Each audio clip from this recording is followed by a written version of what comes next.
ओम श्री साईनाथाय नमः। जिसका कोई नहीं होता ना, उसका भगवान होता है। जिसके नाथ साईनाथ, वो अनाथ कैसे होगा। जब बाबा आपका साथ देंगे ना, तो आपको दुनिया में किसी के साथ की कोई ज़रूरत नहीं पड़ती। देखिए, ये ज़िंदगी बहुत अनमोल है। यूँ तो हम जब दुखी होते हैं तो रो लेते हैं, खुश होते हैं तो हंस लेते हैं, गुस्सा होते हैं तो गुस्सा भी कर लेते हैं। लेकिन इन सब जब हम गुस्सा होते हैं तो कई लोग हमारे बारे में कुछ गलत भी सोच लेते हैं। जब हम रोते हैं तो लोग हमें कमज़ोर समझ लेते हैं, और जब हम बहुत ज़्यादा खुश होते हैं तो लोग कहते हैं इसको तो गुरूर ही बहुत ज़्यादा है। तो हम यहाँ पर किसी की जो धारणा है उसे तो बदल नहीं सकते, है ना। क्योंकि हम भले ही अच्छे हैं, अगर हमने किसी व्यक्ति की बात ना मानकर उसकी बात को नहीं सुना या फिर उसकी बात इग्नोर कर दी ना, तो वो हमारे बारे में कितने ही नई क्वेश्चंस खड़े कर देगा। वो कितना ही नहीं सोच बैठेगा हमारे बारे में, हमें इतना ज़्यादा जज कर लेगा जो हम है ही नहीं है बिल्कुल भी। और वहीं अगर हम थोड़े दुखी हो गए तो लोग हमें कमज़ोर समझ लेते हैं, अरे इसके बस की बात ही नहीं है। तो यहाँ पे हम किसको किसको सफाई देंगे, क्योंकि हम जैसे हैं वो सिर्फ हम जानते हैं, कोई नहीं जानता। हम किसी के लिए कितना ही अच्छा कर दें, यदि एक गलती हो गई ना हमसे, वो सारी अच्छाइयाँ पर पानी फिर जाता है। दुनिया अच्छाई आपकी बिल्कुल नहीं देखती, वो ये देखती है कि आप गलत कहाँ पर हो। आपने सारा कुछ अच्छे से मैनेज किया, एक गलती कर दी ना तो पूरा बवाल वहीं पर खड़ा हो गया कि इस व्यक्ति की वजह से ये गलत हो गया। कोई ये नहीं कहता कि इसकी वजह से इतना सब कुछ सही भी तो हुआ है। तो ये दुनिया है, यहाँ पर सफाई देते देते थक जाओगे पर आपकी कोई नहीं सुनेगा। इसीलिए तो कहते हैं कि हमें अपने आप में सही होना चाहिए। यूँ ही थोड़ी कहा गया है अपने आप में सही हो तो आप खुश हो। यदि आप लोगों के कहने के अनुसार चलेंगे तो खुशी तो हमारे जीवन में तो फिर है ही नहीं है। इसलिए लोगों के बारे में सोचिए, उन लोगों के बारे में सोचिए जिन्हें आपके सहारे की ज़रूरत है। आप सहारा दे दो। कोई भले ही कितना बुरा है, लेकिन यदि आपके पास किसी उम्मीद से आया है तो उसे खाली हाथ मत लौटाना, क्योंकि पता नहीं कब किस रूप में मालिक आपके दरवाजे पर आ जाए। ठीक है, तो ये तो कुछ बातें थी जो क्वेश्चंस पर आधारित थी। अब हम अपने बाबा से प्रार्थना करेंगे कि हे देवादिदेव बाबा, हे मेरे बाबा जी, हमारे मन में बहुत सारे क्वेश्चंस उठ रहे हैं। हम उनका एक छोटा सा भी संकेत दे दोगे ना तो हमें संतुष्टि मिल जाएगी कि ठीक है, ये इसलिए है। तो आइए मिलकर बाबा से प्रार्थना करते हैं कि हे देवा बाबा, हम जिस अंक को चुने उस अंक के माध्यम से आप हमें हमारे क्वेश्चन का जवाब दीजिएगा। ठीक है, और अगर तो आपको जवाब मिल जाए तब तो वो सही है। यदि आप असमंजस में पड़ जाओ ना कि अरे इसका मतलब क्या है, तो थोड़ा धैर्य रखना, क्योंकि बाबा की जो बातें होती हैं ना वो हमें बिल्कुल एकदम समझ में नहीं आती। वो धीरे धीरे करके जब होता है ना हमारे साथ, हम सब समझ जाते हैं। आपको इसी बात पर मैं अपना एक छोटा सा एक्सपीरियंस बताती हूँ ताकि आपको समझाने के लिए, है ना। एक बार मेरे साथ क्या हुआ, मैंने एक सपना देखा और उस सपने में बाबा आए और उन्होंने मुझसे कुछ कहा।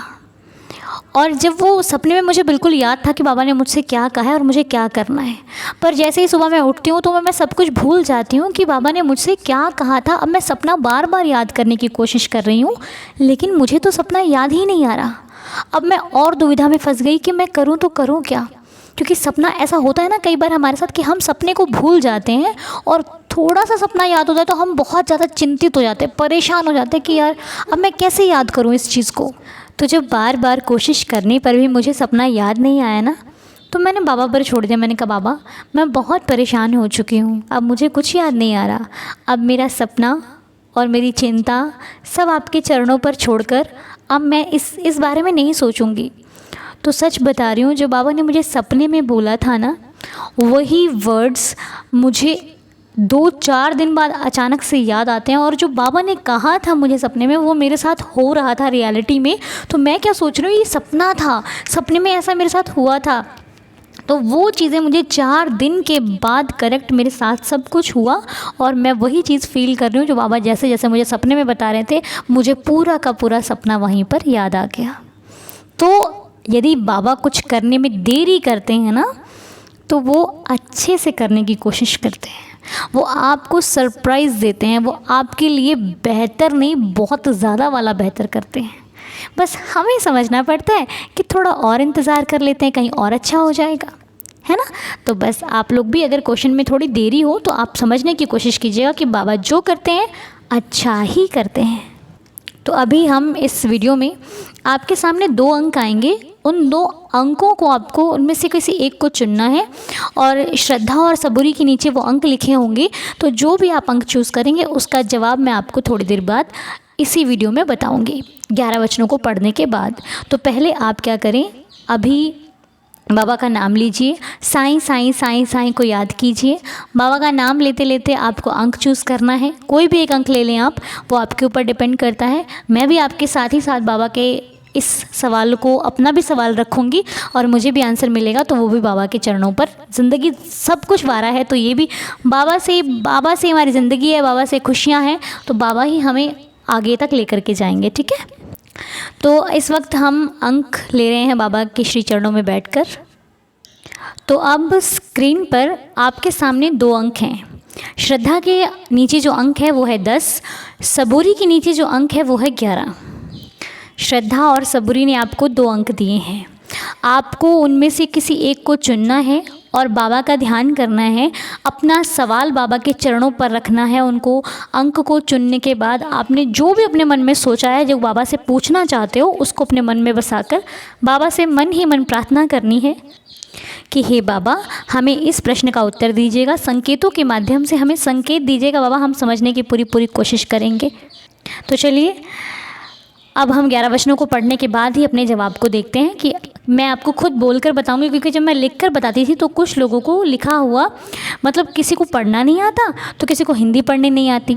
तो हम उन सब चीज़ों को समझते हुए मैंने ये सोचा है कि मैं आपको खुद बोलकर ही उसका जवाब दूंगी ताकि सबको सुनाई दे और सब समझ सकें।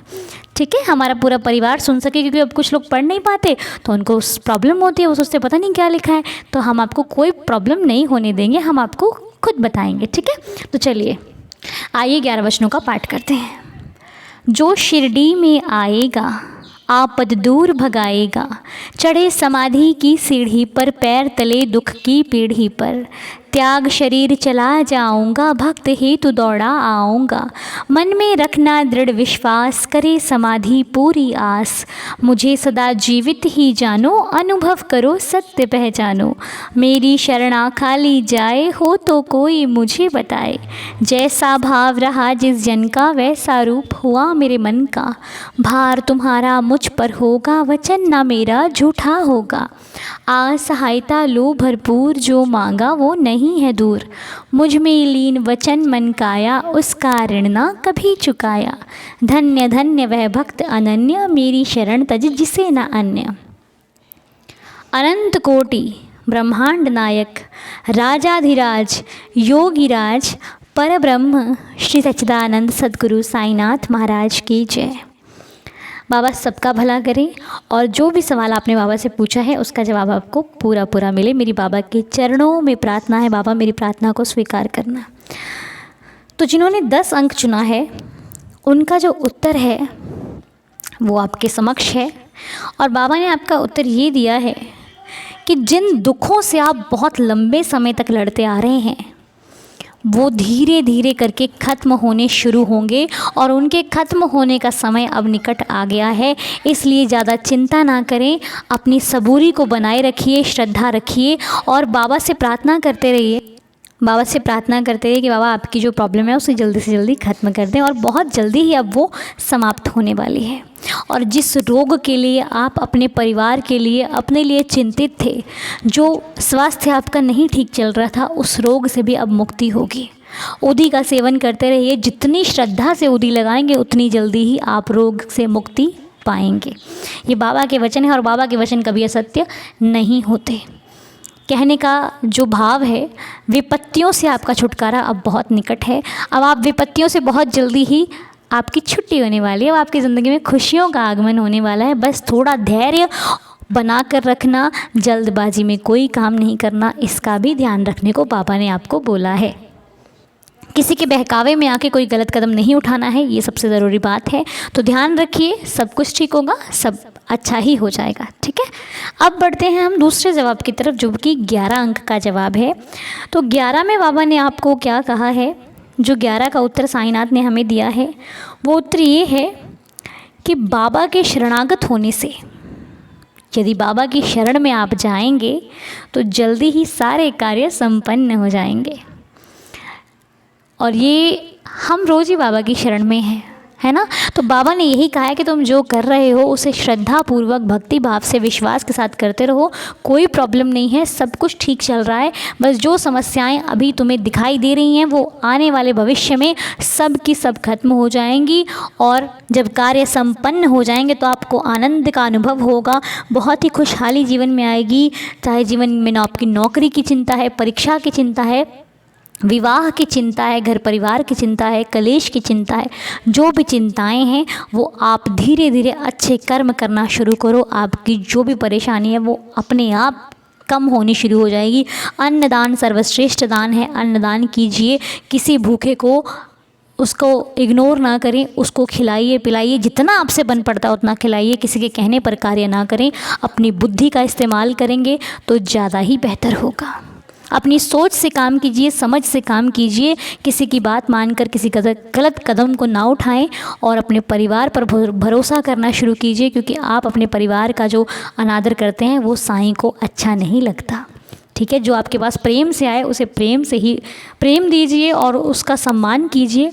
उसका दिल कभी मत दुखाना जो आपके लिए बहुत कुछ करता हो। अब ये बाबा के जवाब हैं।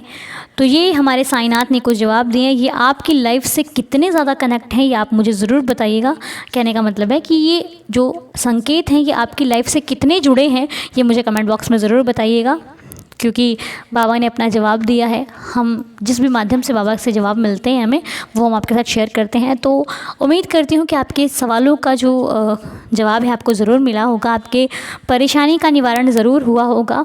बाकी कष्ट निवारण का पाठ करते रहिए, साईं बावनी, साईं चालीसा इत्यादि का पाठ करते रहिए। यदि कुछ भी ना कर सके तो साईं साईं साईं साईं नाम का जाप कीजिए, सारी समस्याएं खत्म हो जाएंगी। बाबा आपका साथ देंगे, बाबा कर कृपा करेंगे। बाबा की कृपा आप पर हमेशा बनी रहेगी। बाबा पर विश्वास करिए, साईं साईं का नाम जाप करिए। तो उम्मीद करती हूँ आज की वीडियो आपको बहुत पसंद आई होगी। तो फिर मिलेंगे कल की वीडियो में, बहुत जल्दी मुलाकात होगी। बाबा ऐसे ही आप सबको हमेशा खुश रखें और ऐसे आपको जवाब देते रहें, संकेत देते रहें, हमेशा खुश रखें। बाबा की कृपा आप पर और आपके पूरे परिवार पर बनी रहे। साईदार परिवार यही प्रार्थना करता है। ओम साई राम, जय साई राम।